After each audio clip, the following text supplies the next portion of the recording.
నా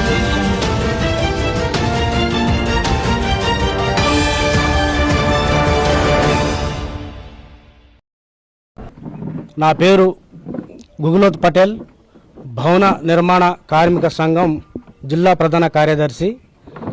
ఈరోజు ఖమ్మం జిల్లా కేంద్రంలో సిపిఐఎంఎల్ న్యూ డెమోక్రసీ జిల్లా కార్యాలయంలో ఐఎఫ్టి ఆధ్వర్యంలో భవన నిర్మాణ కార్మికుల సంఘం జిల్లా కమిటీ సమావేశం నిర్వహించారు.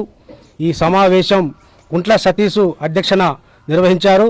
ఈ సమావేశం ఉద్దేశం, ఆలోచన విధానం ఏమిటి అంటే, గతం నుంచి రాష్ట్ర ప్రభుత్వం ఎన్నో పోరాటాలు చేసుకుంటూ వస్తూ ఉంది. బీఓసీ భవన నిర్మాణ కార్మిక సంఘం అన్ని రంగాలు కలిసి కూడా చేసుకుంటూ వస్తూ ఉన్నాయి. అయినా కూడా కనికారం లేకోకుండా మొన్నగాక మన సంక్షేమ బోర్డుని ఏ అడ్రస్ లేకుండా తెలియని ఒక ప్రైవేటు సంస్థకు అప్పచెప్పింది.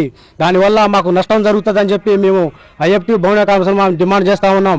అదేవిధంగా ఇప్పుడున్న తెలంగాణ ప్రభుత్వం ఏం చేస్తూ ఉందంటయ్యా, 15 అడుగుల నుంచి కింద పడితే చచ్చిపోతే అంట ఇవ్వరట సంక్షేమ బోర్డు నుంచి, అదే పై స్టేర్ నుంచి పడితే ఇస్తారట.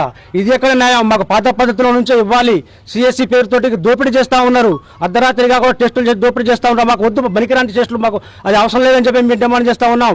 అదేవిధంగా ఇప్పుడు 60 సంవత్సరాలు 50 సంవత్సరాలు దాటిన కార్మికుడికి 60 సంవత్సరాలు దాటిన కార్మికుడికి వాళ్ళకి నెలకు ఒక 6,000 రూపాయలు పింఛన్ సౌకర్యం ఇవ్వాలని